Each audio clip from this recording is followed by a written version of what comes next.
আধুনিক পৃথিবীতে জাতিরাষ্ট্রের উদ্ভব হয়েছে কিছু সামাজিক চুক্তির মধ্য দিয়ে, যেখানে প্রতিটি ভৌগোলিক সীমারেখায় বসবাসরত সকল মানুষ, হোক তারা বিভিন্ন জাতি, গোষ্ঠী, ধর্ম অথবা বর্ণের, সকলেই এই সামাজিক চুক্তিতে চুক্তিবদ্ধ। যেহেতু দেশের সকল ধর্ম, বর্ণ এবং জাতিগোষ্ঠীর মানুষ সামাজিকভাবে এই চুক্তিতে চুক্তিবদ্ধ, তাই তাদের সকলে এই চুক্তিগুলো মেনে চলতে বাধ্য। আর এই চুক্তিগুলোর মধ্যে প্রধানতম চুক্তিটি হল একটি নির্দিষ্ট ভূখণ্ডে বসবাসরত সকল মানুষ উক্ত ভূখণ্ডের মালিক। জাতি, ধর্ম, বর্ণ নির্বিশেষে সকল মানুষ তারা তাদের রাজা, মহারাজা, বাদশাহ, শাহেনশাহকে পরাজিত করে নিজেরা প্রজা থেকে রাজা হয়েছে। রাজাদের কাছ থেকে ভূখণ্ডের মালিকানা সত্ত্ব ছিনিয়ে নিয়ে নিজেরা মালিক হয়েছে। সার্বভৌম রাজাকে পরাজিত করে নিজেরা সার্বভৌম হয়েছে। সুতরাং একটি ভূখণ্ডের বা একটি দেশের সকল ধর্ম, বর্ণ এবং জাতিগোষ্ঠীর মানুষ সামাজিকভাবে একটি চুক্তিতে চুক্তিবদ্ধ, আর তা হলো দেশের সকল নাগরিক দেশের মালিকানায় সমান অংশীদার। নাগরিকের সাথে অন্য নাগরিকের করা এই চুক্তি অনুযায়ী দেশের কোনো নাগরিক এমন কোনো সিদ্ধান্ত নিতে পারবে না যা কোনো নির্দিষ্ট ধর্মের, বর্ণের এবং জাতিগোষ্ঠীর মানুষকে দেশের মালিকানা হতে আংশিক হলেও বঞ্চিত করতে পারে। অন্যভাবে বললে, সংখ্যাগরিষ্ঠ নাগরিক, হোক তারা কোনো ধর্মের, বর্ণের অথবা জাতিগোষ্ঠীর, তারা সংখ্যালঘিষ্ঠ নাগরিক যারা অন্য ধর্মের, অন্য বর্ণের অথবা অন্য জাতিগোষ্ঠীর, তাদের মালিকানা সত্ত্বকে চ্যালেঞ্জ জানাতে পারবে না। জন্মভূমিতে প্রত্যেক মানুষ সে তার জন্মসূত্রে এই মালিকানায় সমান অধিকার রাখে। আমাদের মনে রাখতে হবে যে দেশের মালিকানায় সকল নাগরিকের এই সম অধিকার প্রদত্ত নয়, বরং অর্জিত। জন্মভূমিতে জন্মের কারণে সে তার জন্মভূমির মালিকানায় সমান অংশীদার। যদি কোনো রাষ্ট্রে বসবাসরত সংখ্যাগরিষ্ঠ হিন্দু বা সংখ্যাগরিষ্ঠ মুসলমানদের মধ্যকার কোনো ব্যক্তি বা কোনো দল অথবা কিছু মানুষ এমনটা মনে করেন যে যেহেতু তারা সংখ্যায় ৮০ থেকে ৯০%, তাই তারা তাদের দেশের প্রথম শ্রেণীর নাগরিক আর অন্য ধর্মের মানুষরা দ্বিতীয় শ্রেণীর নাগরিক, তবে তাদের এই দাবি সকল নাগরিকদের মধ্যকার মূল চুক্তিকে ভঙ্গ করে। যদি সংখ্যালঘিষ্ঠদের এই মালিকানা সত্ত্বে সম অধিকারকে চ্যালেঞ্জ জানাতেই হয়, তবে সংখ্যাগরিষ্ঠদের মধ্যকার ওই ব্যক্তি দলকে প্রথমেই প্রকাশ্যে সকল নাগরিকদের সামনে ঘোষণা করতে হবে যে এখন থেকে তারা এই চুক্তি অস্বীকার করছেন এবং তারা এই চুক্তি মানেন না।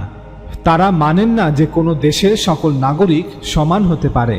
তাদের প্রকাশ্যে সকল নাগরিকদের সামনে ঘোষণা করতে হবে যে এখন থেকে তাদের নীতি হচ্ছে যারাই সংখ্যাগরিষ্ঠ তারাই দেশের প্রথম শ্রেণীর নাগরিক আর বাকিরা দ্বিতীয় শ্রেণীর নাগরিক।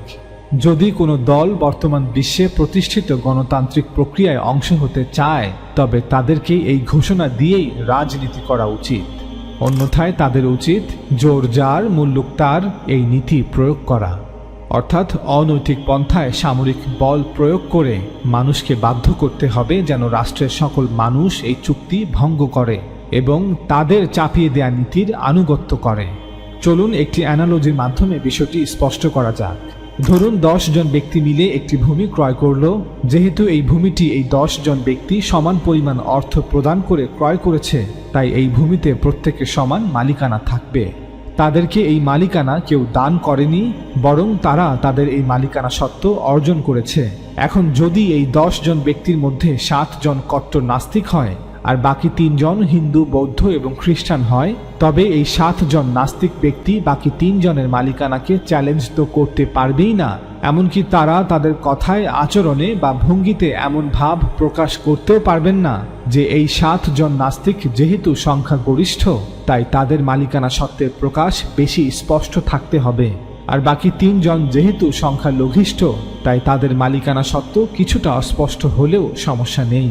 সুতরাং মালিকানা সত্ত্বের দাবি অনুযায়ী এই ৭ জন ব্যক্তি কখনোই বাকি ৩ জনের মালিকানা সত্ত্বকে খাটো করে দেখতে পারবে না।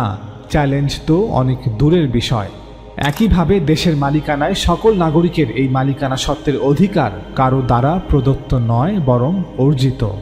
জন্মভূমিতে জন্মের কারণে সে তার জন্মভূমির মালিকানায় সমান অংশীদার। সৃষ্টিকর্তাই একমাত্র সত্তা যিনি এই মালিকানাকে ছিনিয়ে নিতে পারেন। যেহেতু তিনি এই জগতের স্রষ্টা, এই জগৎ তারই দান, তিনি ব্যতীত কোনো মানুষ এই মালিকানা সত্ত্বকে চ্যালেঞ্জ করতে পারে না। এখন যদি কোনো দেশের 90% নাগরিক হিন্দু ধর্মাবলম্বী হয়, তবে সেই দেশের হিন্দু নাগরিকরা এমনটা মনে করতে পারবেন না যে তারা এই দেশের মালিকানায় অন্য ধর্মের মানুষের চেয়ে বেশি অধিকার রাখেন এবং অন্যদের তুলনায় তাদের মালিকানা সত্ত্বের প্রকাশ বেশি স্পষ্ট থাকতে হবে।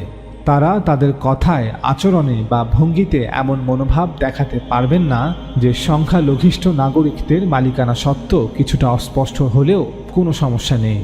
একইভাবে যদি কোনো দেশের 90% নাগরিক ইসলাম ধর্মাবলম্বী হয়, তখন সেই দেশের মুসলিম নাগরিকরা এমনটা মনে করতে পারবেন না যে তারা এই দেশের মালিকানায় অন্য ধর্মের মানুষের চেয়ে বেশি অধিকার রাখেন এবং অন্যদের তুলনায় তাদের মালিকানা সত্ত্বের প্রকাশ বেশি স্পষ্ট থাকতে হবে। তারা তাদের কথায়, আচরণে বা ভঙ্গিতে এমন মনোভাব দেখাতে পারবেন না যে সংখ্যালঘিষ্ঠ নাগরিকদের মালিকানা সত্ত্ব কিছুটা অস্পষ্ট হলেও কোনো সমস্যা নেই। প্রশ্ন হতে পারে, নাগরিকদের এই মালিকানা সত্ত্বের দাবি কি ধর্মবিরোধী, বা এমন দাবি কি স্রষ্টাকে সরাসরি চ্যালেঞ্জ জানানো নয়? নাগরিকদের সার্বভৌমত্বের দাবি কি স্রষ্টার সার্বভৌমত্বকে অস্বীকার করা নয়? এর উত্তরে বলবো যে হাজার হাজার বছর ধরে তৎকালীন রাজনৈতিক প্রেক্ষাপটে যখন রাজা, মহারাজা, বাদশাহ, শাহেনশারা নিজেদের জন্য ভূখণ্ডের মালিকানা সত্ত্ব এবং তাদের সার্বভৌমত্বের দাবি করেছিলেন, তখন তাদের এই সার্বভৌমত্ব এবং ভূখণ্ডের মালিকানা সত্ত্বের দাবি সৃষ্টিকর্তাকে চ্যালেঞ্জ জানানো ছিল না। ঠিক একইভাবে যখন নির্দিষ্ট ভূখণ্ডে বসবাসরত সকল নাগরিকরা তাদের নিজেদের জন্য সেই ভূখণ্ডের মালিকানা সত্ত্ব এবং তাদের সার্বভৌমত্বের দাবি করছে, তখন তাদের এই দাবিও সৃষ্টিকর্তাকে চ্যালেঞ্জ জানানো হবে না। স্রষ্টা হচ্ছেন পুরো জগতের প্রকৃত মালিক, যিনি এই বিশাল জগৎ সৃষ্টি করেছেন। প্রকৃত সার্বভৌমত্বের মালিক তো তিনি। কিন্তু যেহেতু মানুষ অস্থায়ীভাবে স্রষ্টা প্রদত্ত এই জগতে বসবাস করছে, তাই তারা তাদের জন্য মালিকানা সত্ত্বের এবং সার্বভৌমত্বের দাবি করে। মানুষ যেভাবে জমির মালিক হয়, বাড়ির মালিক হয়, বাগানের মালিক হয়, গাড়ির মালিক হয় অথবা দোকান, কারখানা, কোম্পানির মালিক হয়, ঠিক একইভাবে ভূখণ্ডে বসবাসরত সকল মানুষ বা নাগরিকরা সম্মিলিতভাবে এবং সমভাবে উক্ত ভূখণ্ডের মালিক হয়। সার্বভৌমত্বের দাবিটিও একই রকম। তৎকালীন সময়ে রাজ্যের রাজা স্রষ্টার সার্বভৌমত্বকে স্বীকার করেই নিজের সার্বভৌমত্বের দাবি করতেন। যুদ্ধের মাধ্যমে রাজা কর্তৃক দখলকৃত ভূখণ্ডে রাজাই ছিলেন সার্বভৌম। রাজা তার ক্ষমতা বলে রাজ্যের সকল প্রজার উপর তার কর্তৃত্ব প্রতিষ্ঠা করতেন। একইভাবে রাষ্ট্রের নাগরিকরাও স্রষ্টার সার্বভৌমত্বকে স্বীকার করেই নিজেদের সার্বভৌমত্বের দাবি করেন। নাগরিকরা তাদের ক্ষমতা বলে একটি রাষ্ট্রে তাদের কর্তৃত্ব প্রতিষ্ঠা করেন। নাগরিকরা তাদের এই কর্তৃত্ব এবং ক্ষমতা বলেই রাষ্ট্রের জন্য একজন শাসককে নির্বাচন করেন। আর যদি কোনো রাষ্ট্র বা ভূখণ্ডে নাগরিকরা নাস্তিক হয়, যেমন চীন ও উত্তর কোরিয়া, সেখানে তারা অবশ্যই স্রষ্টার সার্বভৌমত্বকে স্বীকার করবে না। এখন আপনার যদি মনে হয় যে আপনি ডান্ডার ভয় দেখিয়ে চীন ও উত্তর কোরিয়াকে স্রষ্টার সার্বভৌমত্ব স্বীকার করতে বাধ্য করতে পারবেন, তবে আপনার জন্য অনেক শুভকামনা রইল। তৎকালীন সময়ে রাজা মুসলমান হলে তিনি কোরআন অনুযায়ী আইন জারি করতেন, রাজা খ্রিস্টান হলে তিনি তাওরাত ও ইঞ্জিল অনুযায়ী আইন জারি করতেন, আর রাজা হিন্দু হলে হিন্দু ধর্মগ্রন্থ অনুযায়ী আইন জারি করতেন। একইভাবে বর্তমান আধুনিক রাষ্ট্রে বসবাসরত নাগরিকরা মুসলিম হলে কোরআনের আইন মেনে চলবে, খ্রিস্টান হলে তাওরাত ও ইঞ্জিলের আইন মেনে চলবে, আর হিন্দু হলে তাদের ধর্মগ্রন্থের আইন মেনে চলবে। ঠিক যেভাবে মুসলিম রাজ্যের প্রজারা কোরআনের আইন মেনে চলত, খ্রিস্টান রাজ্যের প্রজারা তাওরাত ও ইঞ্জিলের আইন মেনে চলত, আর হিন্দু রাজ্যের প্রজারা তাদের ধর্মগ্রন্থের আইন মেনে চলত। বর্তমান পৃথিবীতে যদি কোনো রাষ্ট্র বা ভূখণ্ডের নাগরিকরা নাস্তিক হয়, যেমন চীন বা উত্তর কোরিয়া, তাদেরকে ধর্মের আইন মানতে বলাটা অনর্থক এবং বোকামি। কেউ হয়তো বলতে পারেন যে কোথায় সেই চুক্তিনামা, কোথায় সেই চুক্তিপত্র যার মাধ্যমে বাংলাদেশের মুসলিম অমুসলিম সকল নাগরিকদের জন্য রাষ্ট্রের মালিকানায় সম অধিকার নিশ্চিত করা হয়েছে? এই প্রশ্নের একদমই সংক্ষিপ্ত উত্তর হচ্ছে, সামাজিক চুক্তি কোনো কাগজে কলমের কালি দিয়ে লিপিবদ্ধ করে রাখা বিষয় নয়। তাহলে সামাজিক চুক্তি কি? সামাজিক চুক্তি হচ্ছে এমন কতগুলো বিষয় যার উপর সমাজে বসবাসকারী সকল মানুষ সর্বসম্মতভাবে একমত থাকে। অর্থাৎ এমন কতগুলো বিষয় বা চুক্তি রয়েছে যেগুলো আমরা সমাজের সবাই মেনে চলি এবং সম্মান করি। এর কিছু উদাহরণ হচ্ছে, সমাজের কোনো মানুষ অন্য মানুষের জীবন, অন্য মানুষের সম্পদ এবং অন্য মানুষের সম্মানের ক্ষতি করবে না। যারা মানুষের জীবন, মানুষের সম্পদ এবং মানুষের সম্মানের ক্ষতি করবে তারা অপরাধী বলে সাব্যস্ত হবে এবং তাদের শাস্তির মুখোমুখি করতে হবে। সুতরাং হত্যা করার পর কোনো হত্যাকারী আদালতে এই কথা বলতে পারবে না, আমি তো নিহত ব্যক্তির সাথে কোনো চুক্তি করিনি যে আমি তাকে হত্যা করব না। ডাকাতির পর কোনো ডাকাত আদালতে এই কথা বলতে পারবে না যে আমি এই বাসায় ডাকাতি না করার কোনো চুক্তি করিনি। সমাজে বসবাসকারী প্রত্যেক মানুষের অধিকার রয়েছে সে স্রষ্টাকে যেভাবে বিশ্বাস করতে চায়, যেই রূপে বিশ্বাস করতে চায়, যেই ঢঙে উপাসনা করতে চায়, সে তা করতে পারবে। যদিও তার এই বিশ্বাস এবং উপাসনার ঢং আমার কাছে অশুদ্ধ, মিথ্যা এবং পাপ। আমরা সকল মানুষ সর্বসম্মতভাবে একমত যে মানুষ হিসেবে আমরা সবাই সমান, সে নারী হোক অথবা পুরুষ, কালো হোক অথবা সাদা, গরিব হোক অথবা ধনী। সমাজের সকল স্তরের সকল মানুষ আমরা সবাই সমান। সমাজে বসবাসকারী প্রত্যেক মানুষ তার বড়কে সম্মান করবে আর ছোটকে স্নেহ করবে। যদি কেউ এমনটা না করে তবে সে সমাজের চোখে একজন ঘৃণ্য ব্যক্তি বলে চিহ্নিত হবে। সমাজে কেউ বিপদে পড়লে তার সাহায্যে সমাজের অন্যরা তাদের সাধ্য অনুযায়ী এগিয়ে আসবে।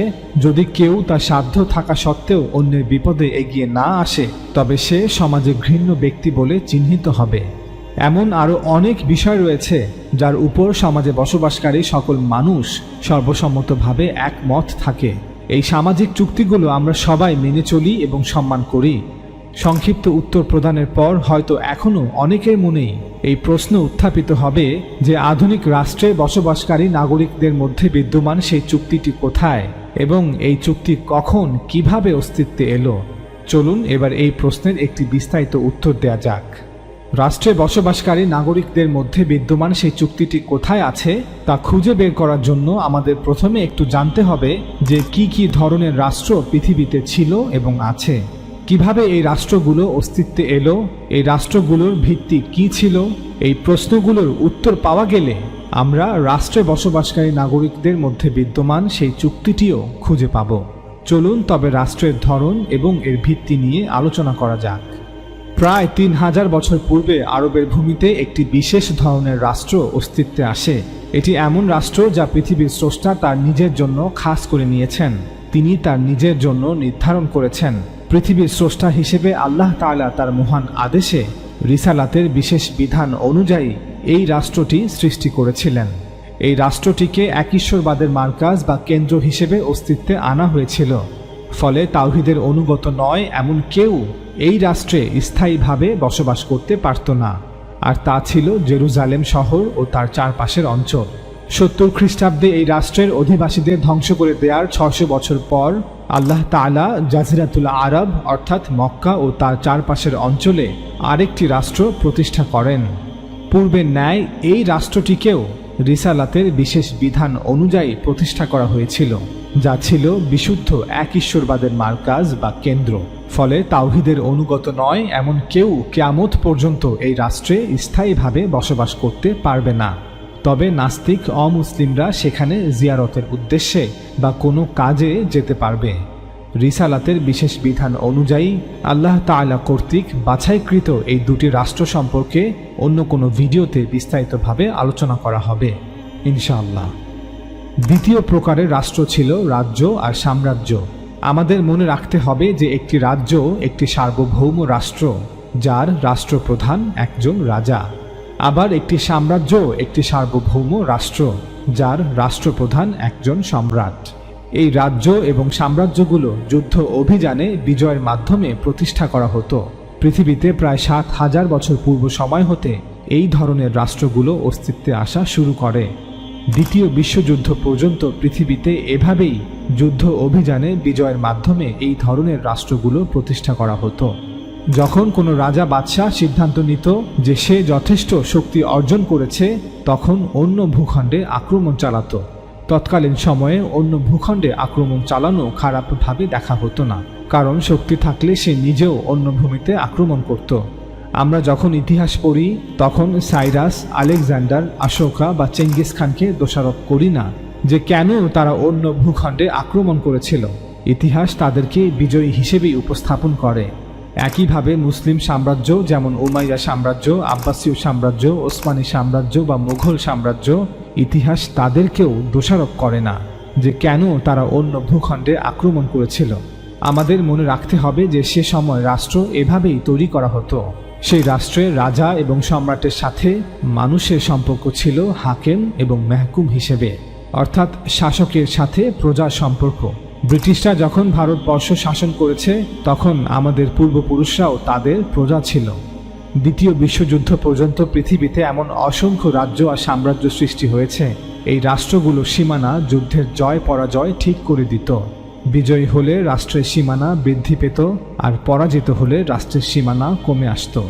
উদাহরণস্বরূপ, আফগানিস্তান অসংখ্যবার হিন্দুস্তান বা ভারতবর্ষের অংশ হয়েছে, আবার অন্য রাজ্য বা সাম্রাজ্যের অংশ হয়েছে। একইভাবে বর্তমান বাংলাদেশ ভূখণ্ড ইতিহাসে বারবার ভারতবর্ষের অংশ হয়েছে, আবার স্বাধীন হয়েছে। বর্তমান আধুনিক যুগে যেই ভিত্তির উপর রাষ্ট্র প্রতিষ্ঠা করা হয়, আজ থেকে 70-80 বছর পূর্বে এমনটা হতো না। আমরা মুসলমানরা হাজার বছরের অধিক সময় ধরে এভাবেই পৃথিবীর বিভিন্ন অঞ্চলে বিভিন্ন রাষ্ট্র প্রতিষ্ঠা করেছি। প্রসিদ্ধ কিছু রাষ্ট্রের নাম আপনাদের সামনে তুলে ধরছি। খিলাফত হিসেবে ছিল রাশিদুন খিলাফত, উমাইয়া খিলাফত, আব্বাসীয় খিলাফত, স্পেনের উমাইয়া কর্দোবা খিলাফত, ফাতিমি খিলাফত, ওসমানীয় খিলাফত। পারস্য বা ইরানের কিছু প্রসিদ্ধ রাষ্ট্রগুলো হল সামানি সাম্রাজ্য, খোয়ারিজমি সাম্রাজ্য, গজনভি রাজবংশ, সাফাভি সাম্রাজ্য। মধ্যপ্রাচ্যের কিছু প্রসিদ্ধ রাষ্ট্রগুলো হল তুলুনি রাজবংশ, আইয়ুবীয় রাজবংশ, কায়রোর মামলুক সালতানাত। আনাতোলিয়া বা তুর্কির প্রসিদ্ধ রাষ্ট্রগুলো হল সেলজুক সাম্রাজ্য, জেনগি রাজবংশ। দক্ষিণ এশিয়ার কিছু প্রসিদ্ধ রাষ্ট্রগুলো হল ঘুরি সাম্রাজ্য, গজনভি রাজবংশ, দিল্লির মামলুক সাম্রাজ্য, খিলজি রাজবংশ, তুঘলক রাজবংশ। দক্ষিণ ভারতের বাহমানি সালতানাত, বাংলা সালতানাত, জৌনপুর সালতানাত, গুজরাট সালতানাত, মধ্যপ্রদেশের মালুয়া সালতানাত, লোদি রাজবংশ, ঢাকার সালতানাত, মুঘল সাম্রাজ্য, বিহারের সুরি সাম্রাজ্য, দক্ষিণ ভারতের মাহিসুর রাজ্য। এভাবে আফ্রিকাতেও গত 1000 বছরে মুসলমানরা 50টিরও অধিক ছোট বড় রাষ্ট্র প্রতিষ্ঠা করেছিল। এই সবগুলো মুসলিম রাষ্ট্র যুদ্ধ অভিযানে বিজয়ের মাধ্যমে প্রতিষ্ঠা করা হয়েছিল, এবং এই মুসলিম রাষ্ট্রগুলোর সীমানা সময়ে সময়ে বাড়ত আবার কমত। নির্ভর করত কোন মুসলিম রাষ্ট্র যুদ্ধে জয়ী হয়েছে আর কোন মুসলিম রাষ্ট্র যুদ্ধে পরাজিত হয়েছে।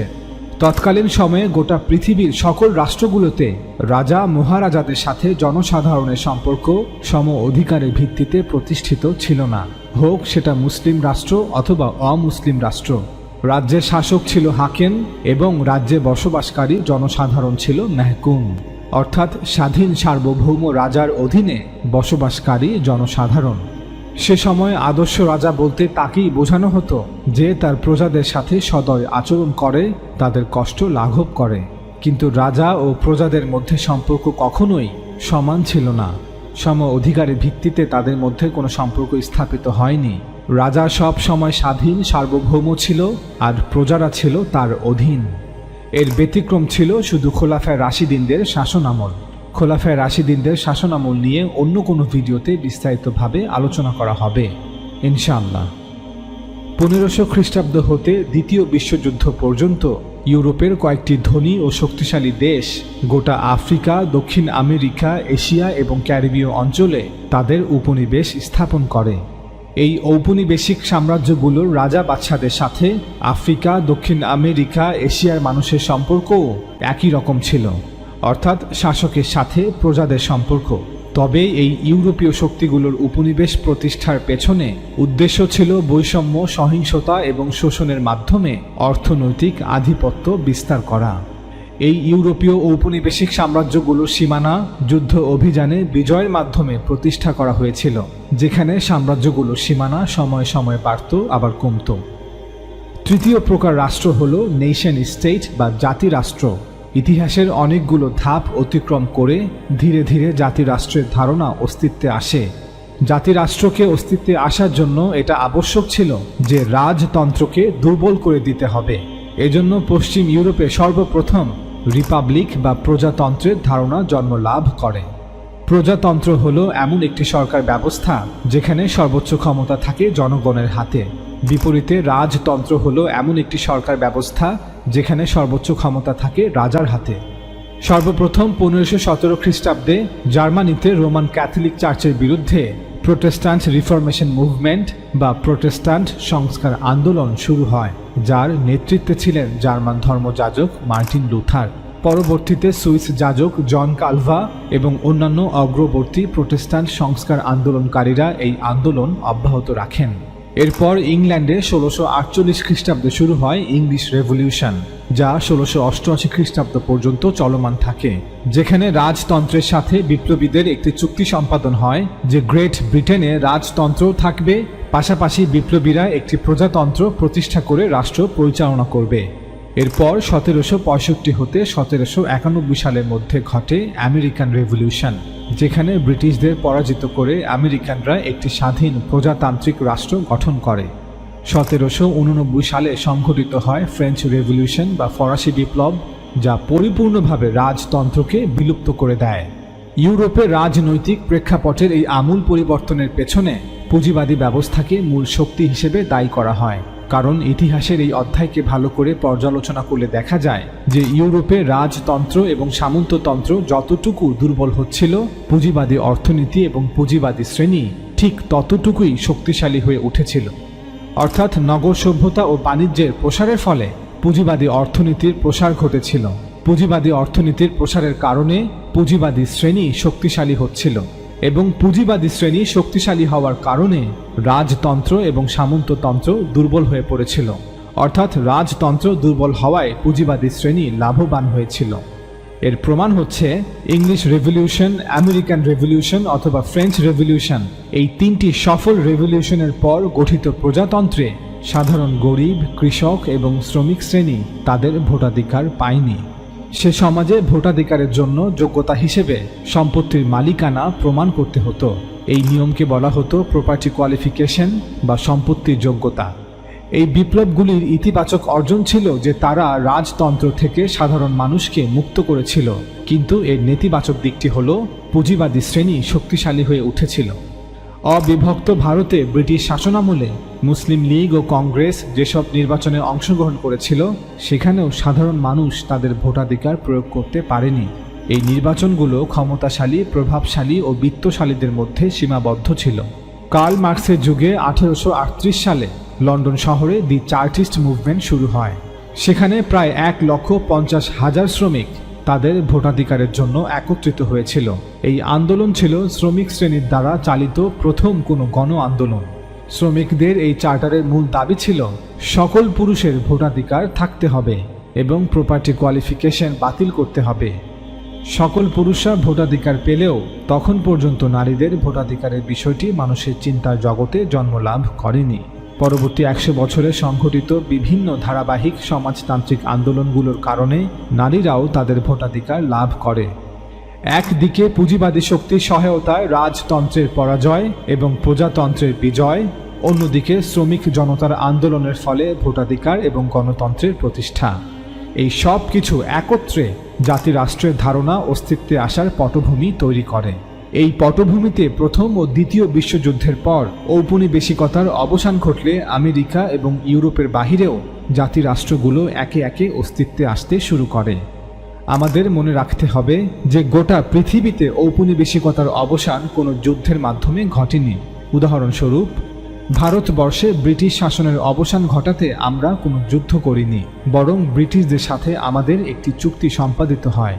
1947 সালে যুক্তরাজ্যের সংসদে দি ইন্ডিয়ান ইন্ডিপেন্ডেন্ট অ্যাক্ট 1947 ভারতীয় স্বাধীনতা আইন নামে একটি আইন পাশ করা হয়, যার ফলে ব্রিটিশ ভারত দুটি নতুন রাষ্ট্র ভারত এবং পাকিস্তানে পরিণত হয়েছে। ভারতীয় জাতীয় কংগ্রেস, মুসলিম লীগ এবং শিখ সম্প্রদায়ের আইনসভার প্রতিনিধিরা লর্ড মাউন্ট ব্যাটেনের সাথে একটি চুক্তি করেছিলেন, যেটি 3রা জুন পরিকল্পনা বা মাউন্ট ব্যাটেন পরিকল্পনা নামে পরিচিত। এই পরিকল্পনাটি ছিল স্বাধীনতার জন্য শেষ পরিকল্পনা, যার মধ্যে এই নীতিগুলি অন্তর্ভুক্ত ছিল। ব্রিটিশ ভারত বিভাগের মূল নীতিটি ব্রিটিশ সরকার দ্বারা গৃহীত। উত্তরসূরি সরকারগুলিকে ডোমিনিয়ন স্ট্যাটাস বা অধিরাজ্যের মর্যাদা দেওয়া হবে। পাকিস্তান এবং ভারত উভয় দেশ স্বায়ত্তশাসন এবং সার্বভৌমত্ব পাবে। তারা নিজেদের সংবিধান তৈরি করতে পারবে। দুটি প্রধান কারণের উপর ভিত্তি করে প্রিন্সলি স্টেট বা দেশীয় রাজ্যগুলিকে ভারত বা পাকিস্তানের যে কোনো একটিতে যোগদানের অধিকার দেওয়া হচ্ছে। কারণ দুটি হলো ভৌগোলিক সংলগ্নতা এবং জনগণের ইচ্ছা। ব্রিটিশ শাসন পর্যন্ত ভারতবর্ষের পূর্ববর্তী সকল রাষ্ট্রগুলোর সীমানা নির্ধারিত হতো যুদ্ধ অভিযানে বিজয়ের মাধ্যমে। কিন্তু 1947 সালে যখন ব্রিটিশ ভারতকে দুই ভাগে বিভক্ত করা হয়, তখন পাকিস্তান ও ভারত রাষ্ট্রের সীমানা নির্ধারিত হয় ব্রিটিশদের সাথে করা চুক্তির মাধ্যমে। এই চুক্তি অনুযায়ী ভারত বা পাকিস্তান তাদের সীমানার বাহিরে অন্য কোনো ভূখণ্ডকে নিজেদের বলে দাবি করতে পারবে না। চুক্তি কার্যকর হওয়ার সময় হতে ভারতে বসবাসকারী সকল ধর্ম, বর্ণ, জাতিগোষ্ঠীর মানুষ সম অধিকারের ভিত্তিতে ভারতের নাগরিক বলে গণ্য হবে। একইভাবে পাকিস্তানে বসবাসকারী সকল ধর্ম, বর্ণ, জাতিগোষ্ঠীর মানুষ সম অধিকারের ভিত্তিতে পাকিস্তানের নাগরিক বলে গণ্য হবে। পৃথিবীর প্রায় সবগুলো উপনিবেশই এভাবে স্বাধীন রাষ্ট্র হিসেবে জন্ম লাভ করেছে, যেখানে ট্রান্সফার অফ পাওয়ার বা ক্ষমতা হস্তান্তর এবং সীমানা নির্ধারিত হয়েছে কিছু চুক্তিতে সম্মতি প্রদানের মাধ্যমে। বিভিন্ন ঔপনিবেশিক শক্তিগুলোর সাথে করা এই চুক্তিগুলি বিশ্বের সমস্ত আধুনিক জাতিরাষ্ট্রের ভিত্তি। বর্তমান বিশ্বের সকল জাতিরাষ্ট্র গণতান্ত্রিক ও প্রজাতান্ত্রিক হলেও এই চুক্তিগুলোর কারণেই এখনও অনেক রাষ্ট্রে সাংবিধানিক রাজতন্ত্র প্রতিষ্ঠিত আছে, যেমন Malaysia, Thailand, Cambodia, Australia, Canada এবং আরও কয়েকটি দেশ। এই সবগুলো দেশ সাংবিধানিক রাজতান্ত্রিক দেশ, যেখানে রাজবংশগুলো টিকে থাকলেও রাষ্ট্র পরিচালনা করছে গণতান্ত্রিক প্রক্রিয়ায় নির্বাচিত সরকার। বিংশ শতাব্দীতে জাতিরাষ্ট্রগুলো জন্ম লাভের পর কোনো জাতিরাষ্ট্রেই নাগরিকদের মধ্যে কোনো শ্রেণী সৃষ্টি করা হয়নি, যে অমুক ধর্মের মানুষ প্রথম শ্রেণী, অমুক বর্ণের মানুষ দ্বিতীয় শ্রেণী, অমুক জাতির মানুষ তৃতীয় শ্রেণী ইত্যাদি।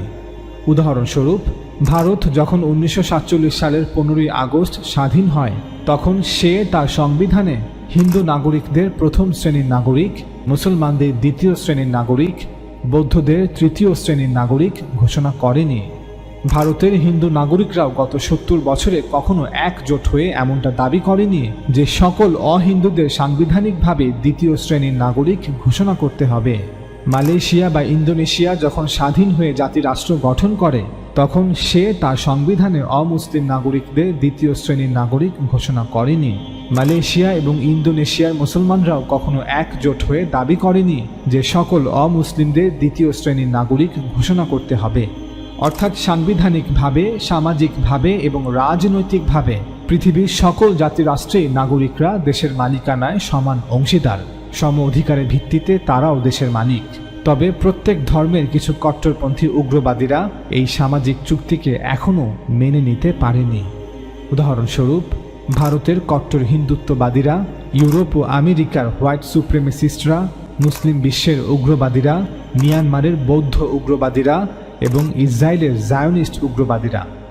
বিংশ শতাব্দীর শুরুর ভাগ হতে গত 100 বছরে পৃথিবী এক আমূল পরিবর্তনের মধ্য দিয়ে গিয়েছে, যেখানে হাতে গোনা কিছু ব্যতিক্রম ব্যতীত সারা বিশ্ব থেকে রাজতন্ত্র বিলুপ্ত হয়ে গিয়েছে এবং একের পর এক স্বাধীন সার্বভৌম জাতিরাষ্ট্র অস্তিত্বে এসেছে। প্রথম বিশ্বযুদ্ধে মিত্রশক্তিগুলো জয়লাভের পর 1920 সালের জানুয়ারি মাসে লিগ অফ নেশনস সৃষ্টি করে। লিগ অফ নেশনস সৃষ্টির পেছনে এই বিজয়ী শক্তিগুলোর প্রধান উদ্দেশ্য ছিল পৃথিবীতে বৈশ্বিক শান্তি রক্ষা করা, অন্তত পশ্চিমা বিশ্বে শান্তি শৃঙ্খলা বজায় রাখা, অর্থাৎ একটি সম্মিলিত নিরাপত্তা ব্যবস্থার মাধ্যমে যে কোনো ধরনের যুদ্ধকে এড়ানো এবং সমঝোতা ও সালিশের মাধ্যমে আন্তর্জাতিক দ্বন্দ্বের নিরসন করা। পাশাপাশি পুরো পৃথিবীর উপর মিত্রশক্তিগুলোর রাজনৈতিক প্রভাবকে বজায় রাখা। ইউরোপিয়ান পশ্চিমা মিত্রশক্তিগুলো বুঝতে পেরেছিল যে রাজ্য আর সাম্রাজ্য প্রতিষ্ঠার জামানা ধীরে ধীরে শেষ হয়ে আসছে। এখন যেভাবে তারা সুদূর ইউরোপ থেকে ভারতীয় উপমহাদেশ সহ গোটা আফ্রিকা এবং এশিয়ার বিভিন্ন অঞ্চলগুলো সরাসরি শাসন করছে, গত 200 বছরে যেভাবে পৃথিবীর বিভিন্ন ভূখণ্ডে ঔপনিবেশিক শাসন ব্যবস্থা প্রতিষ্ঠা করেছে, বদলে যাওয়া পৃথিবী হয়তো তাদেরকে আর এই সুযোগ দিবে না। তাই এমন একটি বৈশ্বিক ব্যবস্থা তৈরি করা প্রয়োজন, যাতে এই পরিবর্তিত ভূ রাজনৈতিক পরিস্থিতিতে এবং বিংশ শতাব্দীর এই নতুন নতুন ধারণার যুগেও মিত্রশক্তিগুলো তাদের আধিপত্য বজায় রাখতে পারে, বা কম পক্ষে আধিপত্য বজায় রাখার ন্যূনতম সুযোগ বাকি থাকে। বদলে যাওয়া পৃথিবীতে এই নতুন ধারণাগুলো কি? ধীরে ধীরে বিশ্ব এই ধারণার দিকে এগিয়ে যাচ্ছিল যে আগ্রাসী যুদ্ধ বা অন্য ভূখণ্ডে আক্রমণ আন্তর্জাতিক আইনের পরিপন্থী হওয়া উচিত, এবং সেই ভূখণ্ড জোর করে দখলে রাখাও আন্তর্জাতিক আইনের পরিপন্থী হওয়া উচিত। এই ধারণার ফলেই 1928 সালে কেলগ-ব্রায়ান্ট প্যাক্ট বা কেলগ-ব্রায়ান্ট চুক্তি স্বাক্ষরিত হয়। পরবর্তীতে কেলগ-ব্রায়ান্ট চুক্তির অনুরূপ বিধানগুলিকে জাতিসংঘের চার্টার বা সনদের অন্তর্ভুক্ত করা হয়, অর্থাৎ এই চুক্তির বিধানগুলোকে আন্তর্জাতিক আইন হিসেবে স্বীকৃতি দেয়া হয়, যেখানে মেনে নেওয়া হয় যে আগ্রাসী যুদ্ধের মাধ্যমে কোনো অঞ্চলে কারো বিজয় বৈধ হতে পারে না। কেলগ-ব্রায়ান্ট চুক্তি এবং জাতিসংঘের চার্টারে বলা হচ্ছে যে আগ্রাসী যুদ্ধের মাধ্যমে কোনো অঞ্চলে কারো বিজয় কখনোই বৈধ হবে না। এখন স্বাভাবিকভাবেই প্রশ্ন আসবে, আমরা কিভাবে একটি নির্দিষ্ট অঞ্চল ঠিক করব, অর্থাৎ কোনো নির্দিষ্ট ভূখণ্ড বা অঞ্চলে কাদের সার্বভৌমত্ব বৈধ তা কিভাবে নির্ধারণ করব? এই প্রশ্নের উত্তর একটি, আর তা হলো জাতিরাষ্ট্র, অর্থাৎ একক জাতিগত পরিচয় বা জাতীয় আদর্শকে ভিত্তি করে গঠিত রাষ্ট্র। সুতরাং পৃথিবীর ভিন্ন ভিন্ন অঞ্চল বা ভূখণ্ডকে জাতিরাষ্ট্রের রূপ দিতে হবে, যেখানে শুধুমাত্র সেই নির্দিষ্ট জাতিগোষ্ঠীর সার্বভৌমত্ব বৈধ থাকবে এবং যেখানে অন্য কোনো জাতিগোষ্ঠীর আগ্রাসী যুদ্ধের মাধ্যমে ভূমি দখল বৈধ হবে না। এই কারণেই ইসরায়েল কর্তৃক ফিলিস্তিন ভূখণ্ড দখল আন্তর্জাতিক আইন অনুযায়ী অবৈধ এবং এটি একটি অপরাধ। এখন জাতিরাষ্ট্র প্রতিষ্ঠা করতে হলে প্রথমেই যে প্রশ্নটি সামনে চলে আসে তা হলো এই সার্বভৌম রাষ্ট্রের ভিত্তি কি হবে, অর্থাৎ এই রাষ্ট্র কি শুধুমাত্র জাতীয়তার উপর ভিত্তি করে প্রতিষ্ঠিত হবে, নাকি এর ভিত্তি হবে একটি নির্দিষ্ট ভূখণ্ড বা অঞ্চল? আরেকটি প্রশ্ন হলো, একটি নির্দিষ্ট ভূখণ্ডে একাধিক জাতিগোষ্ঠী বসবাস করলে সেই রাষ্ট্রের ভিত্তি কি হবে? যেহেতু জাতিগত ভিত্তিতে মানুষকে আলাদা করা সম্ভব ছিল না, কারণ পৃথিবীর প্রায় সকল ভূখণ্ডেই বিভিন্ন জাতিগোষ্ঠীর মানুষের একত্র বসবাস ছিল। উদাহরণস্বরূপ ভারতবর্ষ, যেখানে হিন্দু, মুসলিম, বৌদ্ধ, খ্রিস্টান সহ নানা জাতিগোষ্ঠীর মানুষের বসবাস। তাই একটি নির্দিষ্ট ভূখণ্ডের উপর ভিত্তি করে জাতিরাষ্ট্রের ধারণাটি আন্তর্জাতিকভাবে প্রতিষ্ঠা লাভ করে। যে মুহূর্তে আপনি এই বাস্তবতা অর্থাৎ ভূখণ্ডের উপর ভিত্তি করে জাতিরাষ্ট্রের ধারণাটি মেনে নেবেন, তখন এর স্বাভাবিক পরিণতি হলো আপনাকে এটাও মেনে নিতে হবে যে যদি এই জাতিরাষ্ট্রগুলো অস্তিত্বে আসে, তবে প্রতিটি জাতির সেলফ ডিটারমিনেশন বা আত্মনিয়ন্ত্রণের অধিকার রয়েছে। অর্থাৎ আন্তর্জাতিক ব্যবস্থায় একটি জাতি তাদের নিজেদের ভাগ্য নির্ধারণের আইনগত অধিকার সংরক্ষণ করে। সুতরাং পৃথিবীর সকল জাতিরাষ্ট্রকে অন্য আরেকটি জাতিরাষ্ট্রের আত্মনিয়ন্ত্রণের অধিকারকে স্বীকৃতি দিতে হবে। তারা যদি নিজেদের সরকার নিজেরাই গঠন করতে চায়, তাহলে তারা তা করতে পারবে। এই কারণেই আমরা মুসলিমরা দাবি করি যে ফিলিস্তিন এবং কাশ্মীরের মুসলমানদের সেলফ ডিটারমিনেশন বা আত্মনিয়ন্ত্রণের অধিকার রয়েছে, অর্থাৎ তাদের পৃথক স্বাধীন রাষ্ট্র গঠনের অধিকার রয়েছে, যেমন অধিকার রয়েছে ব্রিটেন বা আমেরিকার খ্রিস্টানদের। মানুষের মৌলিক অধিকার, মানবাধিকার, জাতির আত্মনিয়ন্ত্রণের অধিকার, সার্বভৌম জাতিরাষ্ট্রের নাগরিকদের শাসক নির্বাচনের অধিকার এবং আইনের শাসন, এই ধরনের বিভিন্ন নতুন নতুন ধারণাকে বিংশ শতাব্দীর শুরুর দিকেই আন্তর্জাতিকভাবে স্বীকৃতি দেয়া হয়। 300 বছরেরও বেশি সময় ধরে এই সমস্ত ধারণাগুলি নিয়ে পশ্চিমা জগতের বিভিন্ন দর্শনবিদ এবং চিন্তাবিদরা আলোচনা করেছেন। এর ফলেই আজ এই নতুন পৃথিবী, এই নতুন জগৎ শুধু নতুন নতুন যুদ্ধ বিমান তৈরি বা কম্পিউটার তৈরির মধ্যেই সীমাবদ্ধ ছিল না, এর সাথে সাথে সামাজিক বিজ্ঞানের বিকাশ ও অগ্রগতিও হয়েছে। ফলে এই নতুন নতুন ধারণাগুলি বিশ্বকে তার মুঠোয় নিয়ে গেছে। একদিকে পৃথিবীতে জন্ম নেয়া কিছু নতুন ধারণা এবং অন্যদিকে প্রথম বিশ্বযুদ্ধের মিত্রশক্তিগুলোর অপ্রতিরোধ্য বিজয়, এই সব কিছু একটি নতুন ওয়ার্ল্ড অর্ডার, একটি নতুন ইউনিভার্সাল সিস্টেম, একটি নতুন বিশ্ব ব্যবস্থার জন্ম দেয়। সেই নতুন বিশ্ব ব্যবস্থায় লিগ অফ নেশনস ব্রিটেনকে একটি ম্যান্ডেট প্রদান করে যে ব্রিটেন প্রথম বিশ্বযুদ্ধে বিজয়ী শক্তি হলেও ফিলিস্তিন ভূখণ্ডকে তার সাম্রাজ্যে অন্তর্ভুক্ত করবে না, তবে ফিলিস্তিন ভূখণ্ড ব্রিটিশ প্রশাসনের অধীনে পরিচালিত একটি ভৌগোলিক অঞ্চল হবে। ব্রিটিশরা 1922 সালের জুন মাসে লিগ অফ নেশনস থেকে ফিলিস্তিন ভূখণ্ডের জন্য এই কর্তৃত্ব লাভ করে। সাবেক ওসমানীয় সাম্রাজ্যের অধিকৃত অঞ্চলগুলো নিজের পায়ে দাঁড়ানোর আগ পর্যন্ত পরিচালনার জন্য এই ম্যান্ডেট প্রথা বা কর্তৃত্ব প্রদান প্রথা চালু করা হয়েছিল। এভাবেই শক্তির জোরে ব্রিটেন সরাসরি ফিলিস্তিন শাসন করে। ঠিক এরপরই ব্রিটেন ইহুদিদের সাথে করা বালফোর চুক্তি অনুযায়ী ফিলিস্তিন ভূখণ্ডে ইহুদি রাষ্ট্র প্রতিষ্ঠার সব রকম ব্যবস্থা গ্রহণ করে। ব্রিটিশ ম্যান্ডেটের 1 বছর পর অর্থাৎ 1923 সালের পরিসংখ্যান অনুযায়ী সে সময় ফিলিস্তিনে মুসলিমদের সংখ্যা ছিল প্রায় 5,90,000 এবং খ্রিস্টানদের সংখ্যা ছিল 73,000-এর কিছু বেশি। অন্যদিকে ইহুদিদের সংখ্যা ছিল প্রায় 84,000। এই 84,000 ইহুদিদের মধ্যে প্রায় সকলেই 1880 সালের পর ফিলিস্তিনে প্রবেশ করেছে। 1923 সালে এটা স্পষ্ট ছিল যে 84,000-এর এই ক্ষুদ্র জনসংখ্যা নিয়ে ইহুদিদের পক্ষে একটি ইহুদি জাতি রাষ্ট্র প্রতিষ্ঠা করা সম্ভব ছিল না। তাই ব্রিটেন ইহুদিদের এই প্রচেষ্টাকে আরও সহজ করার চেষ্টা করছিল। পৃথিবীর বিভিন্ন দেশে বসবাসকারী ইহুদিদের ফিলিস্তিনে এসে বসতি নির্মাণে সব রকম সহায়তা করে যাচ্ছিল এই দেশটি। 1945 সালে দ্বিতীয় বিশ্বযুদ্ধ শেষে ফিলিস্তিন ভূখণ্ডে ইহুদিদের সংখ্যা দাঁড়ায় প্রায় 5,54,000, যেখানে মুসলিমদের সংখ্যা ছিল প্রায় 10,62,000। প্রথম বিশ্বযুদ্ধের ন্যায় দ্বিতীয় বিশ্বযুদ্ধেও মিত্রশক্তিগুলোই বিজয় অর্জন করে। দ্বিতীয় বিশ্বযুদ্ধের প্রধান 5 মিত্রশক্তিগুলো ছিল যুক্তরাজ্য, ফ্রান্স, যুক্তরাষ্ট্র, রাশিয়া এবং চীন। পরবর্তীতে পূর্ব পশ্চিমের আরও অনেক রাষ্ট্র মিত্রশক্তিতে যোগ দেয়। এই বিশাল বিজয়ের পর প্রধান 5 মিত্রশক্তি লিগ অফ নেশনসকে বিলুপ্ত করে এর স্থানে ইউনাইটেড নেশনস বা জাতিসংঘ প্রতিষ্ঠা করে। এই দীর্ঘ আলোচনার সারমর্ম হল, বর্তমান ইউনাইটেড নেশনস বা জাতিসংঘ সকল জাতি বা রাষ্ট্র মিলে গঠন করেনি।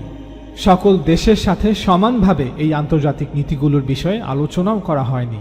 প্রকৃত অর্থে জাতিসংঘ হচ্ছে প্রথম এবং দ্বিতীয় বিশ্বযুদ্ধের বিজয়ীদের দ্বারা প্রতিষ্ঠিত একটি নতুন বিশ্ব ব্যবস্থা, একটি নতুন ওয়ার্ল্ড অর্ডার। এজন্যই জাতিসংঘের নিরাপত্তা পরিষদের স্থায়ী সদস্য এই 5টি দেশ: মার্কিন যুক্তরাষ্ট্র, যুক্তরাজ্য, ফ্রান্স, রাশিয়া এবং চীন। এবং এই 5টি দেশই ভেটো দেওয়ার ক্ষমতা সংরক্ষণ করে। দ্বিতীয় বিশ্বযুদ্ধের পর জাতিসংঘের চার্টার দ্বারা কেলগ-ব্রায়ান্ট চুক্তির বিধানকে পুনরায় নিশ্চিত করা হয় যে আগ্রাসী যুদ্ধের মাধ্যমে ভূখণ্ড দখল শান্তির বিরুদ্ধে অপরাধ। আর্টিকেল 2-এর 4 নং প্যারাগ্রাফে বলা হয়, All the members shall refrain in their international relations from the threat or use of force against the territorial integrity or political independence of any state. জাতিসংঘের সকল সদস্য তাদের আন্তর্জাতিক সম্পর্কের ক্ষেত্রে কোনো রাষ্ট্রের আঞ্চলিক অখণ্ডতা বা রাজনৈতিক স্বাধীনতার বিরুদ্ধে হুমকি বা শক্তির ব্যবহার থেকে বিরত থাকবে। বর্তমানে আমরা মুসলিমদের এটা অনুধাবন করতে হবে যে এই 5টি দেশ বিজয়ী এবং তাদের দ্বারা প্রতিষ্ঠিত একটি নতুন বিশ্ব ব্যবস্থায় আমরা বাস করছি। অনেকে হয়তো বলবেন যে পৃথিবীতে 195টি দেশ বা জাতিরাষ্ট্র স্বাধীনতা পেয়েছে, আর এই স্বাধীনতা আমরা অর্জন করেছি, আর এই প্রত্যেকটি জাতিরাষ্ট্র হলো সার্বভৌম রাষ্ট্র। কিন্তু বাস্তবতা হলো জাতিসংঘের নিরাপত্তা পরিষদের এই 5টি স্থায়ী সদস্য দেশ ব্যতীত বাকি 190টি দেশ এবং তাদের স্বাধীনতা, সার্বভৌমত্ব শুধুমাত্র কিছু নাম। গোটা পৃথিবীর শাসক মূলত দ্বিতীয় বিশ্বযুদ্ধের বিজয়ী এই 5টি দেশ। কিছু নীতির উপর প্রতিষ্ঠিত একটি আন্তর্জাতিক ব্যবস্থা রয়েছে যার উপর ভিত্তি করে তারা গোটা পৃথিবীকে শাসন করছে। এই 5টি দেশের বাইরে আর কোনো শক্তি নেই যা তাদের চ্যালেঞ্জ করতে পারে। মুসলমানরাও এমন কোনো সক্ষমতা অর্জন করতে পারেনি যা তাদের চ্যালেঞ্জ করতে পারে। সুতরাং এই 5 ভেটো রাষ্ট্রই আসলে পৃথিবীর শাসক রাষ্ট্র। দ্বিতীয় বিশ্বযুদ্ধের পর 1947 সাল থেকেই এই ভেটো রাষ্ট্রগুলো প্রকাশ্যভাবে দুটি ভিন্ন ভিন্ন দলে বিভক্ত হয়ে আছে। একদিকে যুক্তরাষ্ট্র, যুক্তরাজ্য এবং ফ্রান্স, আর অন্যদিকে রাশিয়া এবং চীন। আপনারা হয়তো এখন প্রশ্ন করতে পারেন যে আমি ভিডিও শুরুতে বলেছিলাম নাগরিকরাই রাষ্ট্রের মালিক এবং তারাই সার্বভৌম, তাহলে এখন এই কথা কেন বলছি যে জাতিসংঘের নিরাপত্তা পরিষদের এই 5টি স্থায়ী সদস্য দেশ ব্যতীত বাকি 190টি দেশ এবং তাদের স্বাধীনতা, সার্বভৌমত্ব শুধুমাত্র কিছু নাম? এর জবাব হলো, আমি যখন বলেছি যে নাগরিকরা রাষ্ট্রের মালিক, এবং তারাই সার্বভৌম, এর অর্থ একটি নির্দিষ্ট ভূখণ্ডের উপর ভিত্তি করে গঠিত জাতিরাষ্ট্রে শুধুমাত্র সেই নির্দিষ্ট জাতিগোষ্ঠীর সার্বভৌমত্ব বৈধ। সেখানে অন্য কোনো জাতিগোষ্ঠীর আগ্রাসী যুদ্ধের মাধ্যমে ভূমি দখল বৈধ হবে না। আর আমি যখন বলেছি যে জাতিসংঘের নিরাপত্তা পরিষদের এই 5টি স্থায়ী সদস্য দেশ ব্যতীত বাকি 190টি দেশ এবং তাদের স্বাধীনতা সার্বভৌমত্ব শুধুমাত্র কিছু নাম, এর অর্থ জাতিরাষ্ট্রগুলো যদিও স্বাধীন এবং সার্বভৌম, তবে এই 5টি স্থায়ী সদস্য দেশ তাদের নিজ নিজ ভূ রাজনৈতিক স্বার্থকে সুরক্ষার জন্য অন্য রাষ্ট্রগুলোর সিদ্ধান্ত নেওয়ার ক্ষমতাকে বিভিন্ন পন্থায় প্রত্যক্ষ বা পরোক্ষভাবে প্রভাবিত করে থাকে। দ্বিতীয় বিশ্বযুদ্ধ শেষে ফিলিস্তিন ভূখণ্ডে ব্রিটিশ ম্যান্ডেট শেষ হওয়ার পর জাতিসংঘ 1947 সালে আরব ও ইহুদি রাষ্ট্র গঠন করার সুপারিশ করে এবং একই সাথে জেরুজালেম শহরের জন্য জাতিসংঘের নিয়ন্ত্রণে বিশেষ আন্তর্জাতিক শাসন চালুর সুপারিশও করা হয়। জাতিসংঘের সাধারণ পরিষদে তৎকালীন সদস্যভুক্ত 57 রাষ্ট্রের মধ্যে 33টি রাষ্ট্র এই সুপারিশের পক্ষে ভোট প্রদান করে, 13টি রাষ্ট্র এর বিপক্ষে ভোট দেয়, 10টি রাষ্ট্র ভোট প্রদানে বিরত থাকে, আর একটি রাষ্ট্র সাধারণ পরিষদের সেই অধিবেশনে অনুপস্থিত থাকে। কোনো এক অজানা কারণে সোভিয়েত ইউনিয়ন এই সুপারিশের পক্ষে ভোট প্রদান করে। অপরদিকে কমিউনিস্ট চীন এই সিদ্ধান্তের বিপক্ষে ভোট না দিয়ে বরং ভোট প্রদানে বিরত থাকে। জাতিসংঘের এই সুপারিশ ন্যায়সঙ্গত ছিল কিনা বা এই সুপারিশ ফিলিস্তিনিদের সাথে অন্যায় হয়েছিল কিনা সেই বিতর্ক করে কোনো লাভ নেই। আমরা মুসলমানদের প্রথমে মৌলিক বিষয়টি অনুধাবন করতে হবে যে ফিলিস্তিন ভূখণ্ড বিভক্ত করার সম্পূর্ণ সিদ্ধান্তটি প্রথম এবং দ্বিতীয় বিশ্বযুদ্ধের বিজয়ীদের দ্বারা নেওয়া হয়েছিল এবং এই সিদ্ধান্ত নেওয়া হয়েছিল তাদের দ্বারা ডিজাইন করা একটি ব্যবস্থার মধ্য দিয়ে। তাই আমরা পরাজিতরা যতক্ষণ না সেই অবস্থার পরিপূর্ণ পরিবর্তন করতে পারব যেই অবস্থার ভিত্তিতে এই বিজয়ীরা তাদের বিজয় অর্জন করেছিল, ততক্ষণ পর্যন্ত আমরা মুসলিমরা ফিলিস্তিন বিষয়ে জাতিসংঘের নেয়া এই সিদ্ধান্তের বিষয়ে কিছুই করতে পারব না এবং আমরা আমাদের সিদ্ধান্ত অন্যের উপর চাপিয়ে দিতেও পারব না। এখন আপনি যতই লড়াই করুন, যতই পাথর নিক্ষেপ করুন, যতই ইন্তিফাদা শুরু করুন, অথবা বিভিন্ন মুসলিম রাষ্ট্রের সমন্বয়ে যত বড় ওআইসি গঠন করুন, আপনি এই অবস্থার পরিবর্তন করতে পারবেন না। এটাই বাস্তবতা। তবে যেদিন এই অবস্থাকে উল্টে দিতে পারব, সেদিন সব কিছুই আমাদের অনুকূলে থাকবে ইনশাআল্লাহ। জাতিসংঘের নেওয়া সুপারিশকে মেনে 1948 সালে ইসরায়েল রাষ্ট্র ঠিকই অস্তিত্বে আসলো, আর 1 বছর পর 1949 সালে ইসরায়েল জাতিসংঘের সদস্য পদ লাভ করল। কিন্তু আমরা মুসলিমরা সেই সিদ্ধান্তের বিরোধিতা করে কিছুই অর্জন করতে পারিনি, বরং যা ছিল তাও হারিয়েছি।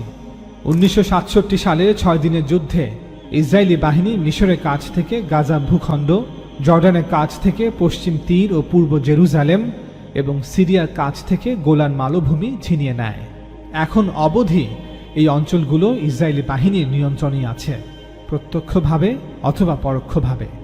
এই বাস্তবতার পরিপ্রেক্ষিতে বলতেই হয় যে প্রথম বিশ্বযুদ্ধের পরাজিত শক্তি হিসেবে 1947 সালেই আমাদের উচিত ছিল জাতিসংঘের নেয়া সুপারিশকে মেনে নিয়ে আন্তর্জাতিক পর্যায়ে মুসলিম নেতৃত্বের উচিত ছিল এমন কর্মসূচি গ্রহণ করা যাতে আমরা তাদের এই জয়কে পরাজয়ে পরিণত করতে পারি এবং আমাদের এই পরাজয়কে জয়ে পরিণত করতে পারি। মনে রাখবেন, আমরা প্রথম বিশ্বযুদ্ধের পরাজিত শক্তি।